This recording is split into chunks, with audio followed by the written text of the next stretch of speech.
Hey y'all, welcome back, or welcome if you are new. My name is Sammy and welcome to this week's What's for Dinner. Sorry, my allergies are killing me this year.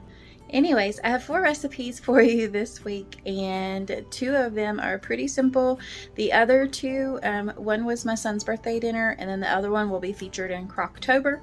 So be on the lookout for that one. I'm going to try to get one this Friday for Croctober, and then I have a collab the following weekend the weekend after that. So about 3 weeks from now I have a Croctober collab, so I'm excited about that. But anyways, I do have 4 recipes this week, and like I said, 2 are pretty simple. The other 2 are going to be featured in other videos, so I don't show as much detail. I do, but I don't, if that makes sense. Anyways, I'm rambling again, but I really appreciate y'all coming back for another What's for Dinner and for your love and support. If you like this video, give me a big thumbs up, hit that or mash that subscribe button and turn that bell on so you're notified every time I post a new video. Now, let's get into cooking, shall we?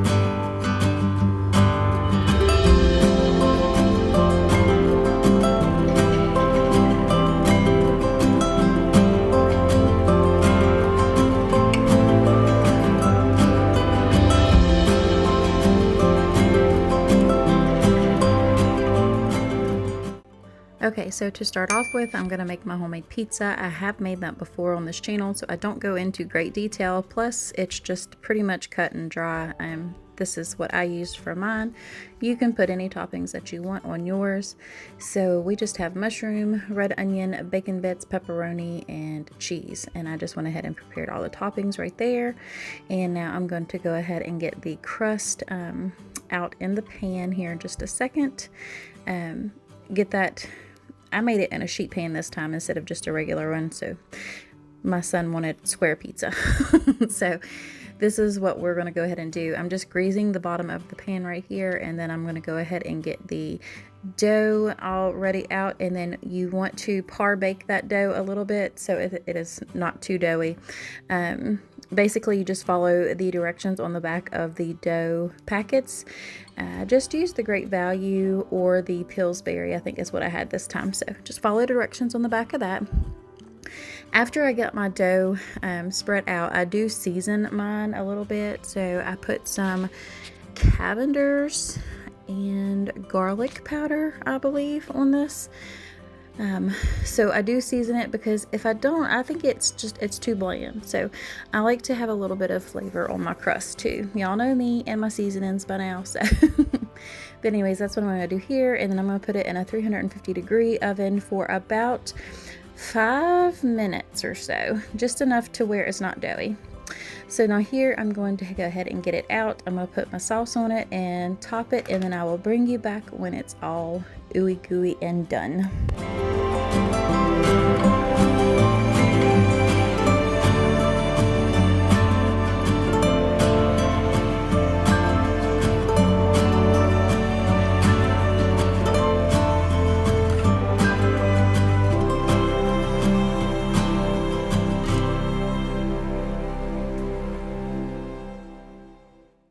Alright, here it is, hot and fresh out of the oven. I'm just going to go ahead and slice that up and get it plated, and I'll be right back.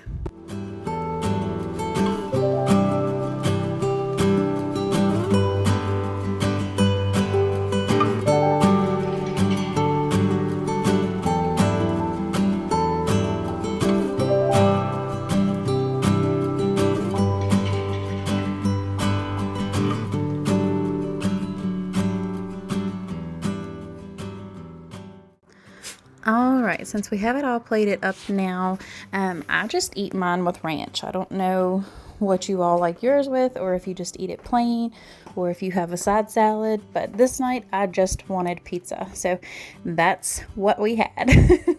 And there's nothing wrong with just having pizza. Don't feel like you have to have a bunch of sides. As long as your family's fed, that's all that matters. So that's what I did, and this pizza was so good.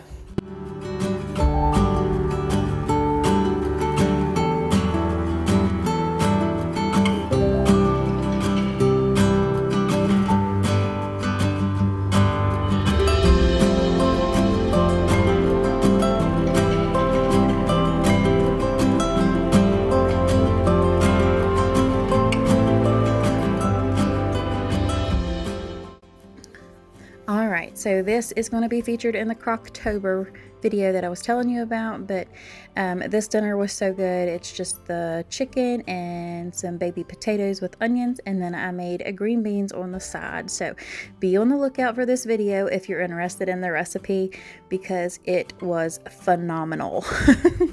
It was probably one of the best ones. The only thing I would change is maybe next time using chicken thighs instead of chicken breast. So anywho, let's go to the third dinner, shall we?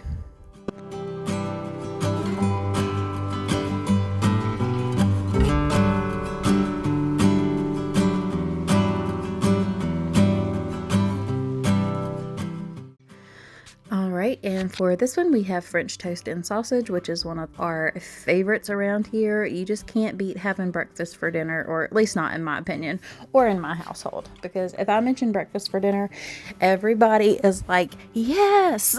So here I am just getting my egg mixture ready for the French toast. And I do make a lot, because when I make French toast, I make enough to put in the freezer.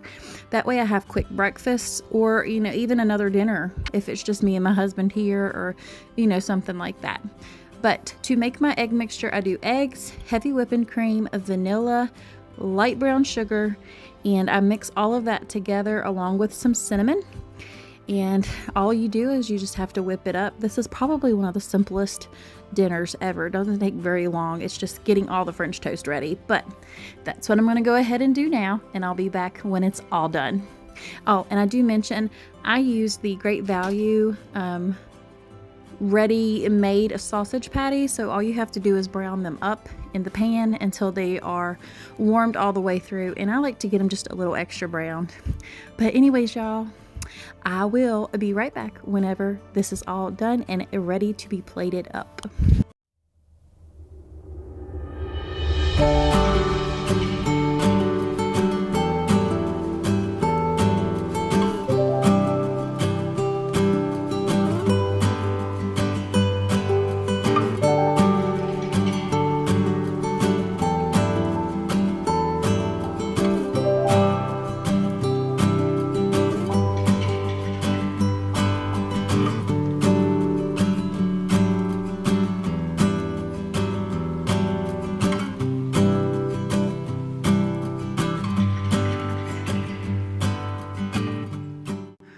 Alright y'all, here is the finished French toast, and I'm just going to go ahead and drizzle some of this syrup over top of this. And I have the whipped fresh cream butter on top of my French toast, and y'all, this was to die for.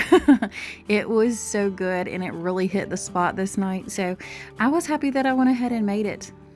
But anyways, I hope you all enjoyed this recipe, and hopefully you'll give French toast a try one time. Or let me know in the comments below. Do you all love French toast? Do you all make breakfast for dinner? I'm curious. Let me know below. But let's get on to the very last recipe.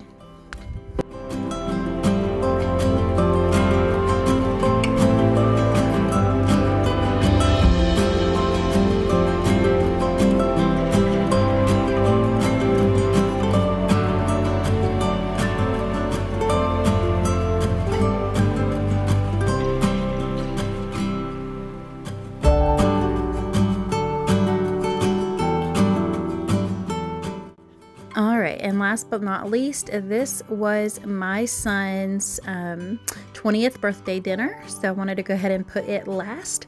But he wanted filet mignon, oven roasted potatoes, and steamed broccoli for his birthday. So right here I'm just getting the baby reds, and I believe it was baby gold potatoes ready, and I went ahead and washed them up, put them in a pan, and now I'm going to go ahead and cut them for the bigger ones in half, as you see here. And I make sure that they're all in a single layer too, that way they cook evenly. And then I drizzle about 2 tablespoons of butter with 2 tablespoons of olive oil over top of the potatoes. And then I make sure that they're all coated using the best tools God gave you, which are your hands. So I just go ahead and mix all that up. And then I take 2 packs of the Lipton onion soup mix and a little bit of seasoning that I get from an Amish store up here. But it's sour cream and onion powder. Oh, when you put those two together, it's so good. But I do want to say that if you only have the Lipton onion soup mix, it is really good that way. And you can also switch it up if you are cooking like a beef meat. A beef meat. Let me say, if you're cooking beef, go ahead and use the beefy onion. If you're cooking chicken or anything like that, you can by all means just use the onion one. It's still so good. But once you have everything on there, I do add a little bit of garlic powder and pepper to these, and I make sure that I stir them up really good, but that I get them back in an even layer again. I cover them with foil, and they go into a 350-degree oven for at least 45 minutes, but it could take up to an hour. You could par-bake or parboil these. I am so tongue-tied. You could parboil these to make it go a little bit quicker if you don't have that much bake time, but I think baking them the whole way gives them the best flavor. I do stir them halfway through the cooking process, but these are my famous oven roasted potatoes, and my son requests them every year for his birthday. So I'm going to go ahead and put those in the oven and go ahead and get started on these fillets right here, y'all. This was a whole beef tenderloin, and I just cut it into 2-inch sections, and I let it salt cure all day, and then I'm going ahead and cooking it in my cast iron right here. My son is actually seasoning it the way he wanted it for his birthday, but I cooked it for about, I don't know, 3 or 4 minutes on each side. That way it got like a good sear on it. And then I finished it in the oven at 400 degrees for about 8 to 10 minutes, just depending on your temperature that you like. We got ours to 135 degrees internal. So anyways, I will bring you back when it's all ready and plated up.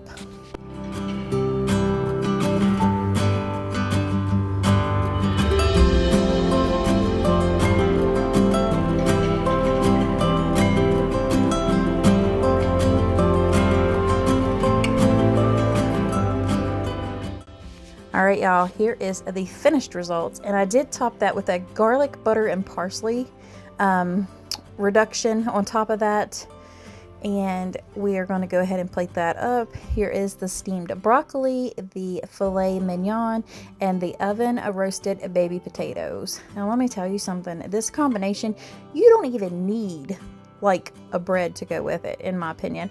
This is so good, and it's so filling, and it's just a perfect combination. But anyways, y'all, I hope you enjoyed this What's for Dinner. If you do, give me a big thumbs up, and don't forget to turn the post notifications on and hit that subscribe button. But until next time, y'all, God bless. Bye.